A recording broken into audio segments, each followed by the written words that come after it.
Bonjour toutes et tous. Nous voici réunis pour un petit temps de partage dans la divine volonté et nous continuons notre cheminement dans le petit catéchisme et maintenant nous allons voir les 7 sacrements. Donc aujourd'hui nous commençons par le premier, le sacrement du baptême. Dans le catéchisme de l'Église catholique au numéro 12-13, le saint baptême est le fondement de toute la vie chrétienne, le porche de la vie dans l'esprit et la porte qui ouvre l'accès aux autres sacrements. Par le baptême, nous sommes libérés du péché et régénérés comme fils de Dieu. Nous devenons membres du Christ et nous sommes incorporés à l'Église et faits participants de sa mission.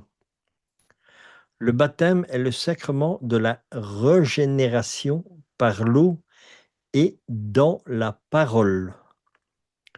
Et alors nous pouvons prendre aussi dans l'évangile de Saint Jean, au chapitre 3, versets 3 à 6, Jésus lui répondit, en vérité, je te le dis, si un homme ne naît pas, si un homme ne naît de nouveau, il ne peut voir le royaume de Dieu.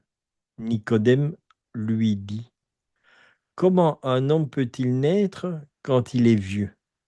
Peut-il rentrer dans le sein de sa mère et naître? Jésus répondit, en vérité, je te le dis, si un homme ne naît pas d'eau et d'esprit, il ne peut pas entrer dans le royaume de Dieu. Ce qui est né de la chair est chair, ce qui est né de l'esprit est esprit. Donc voilà, par ce sacrement, nous sommes plongés dans la mort et la résurrection de notre Seigneur Jésus-Christ. C'est vraiment quelque chose de très, très important dans la vie d'un chrétien, c'est d'avoir eu le baptême. Malheureusement, à l'heure actuelle, nous sommes dans une période où les gens attendent pour le baptême et souvent ils disent on va attendre, il prendra la décision quand il sera grand. Mais voilà, donc c'est pas ça la volonté de Dieu. La volonté de Dieu, c'est vraiment que nous soyons baptisés à notre naissance. Donc voilà, merci Seigneur pour les sacrements que tu nous donnes par ton Église. Voilà la petite vidéo. Demain, nous continuons bien sûr ce catéchisme où nous verrons le second sacrement. Je vous souhaite une sainte journée dans la divine volonté et à demain pour un deuxième petit enseignement que le Seigneur nous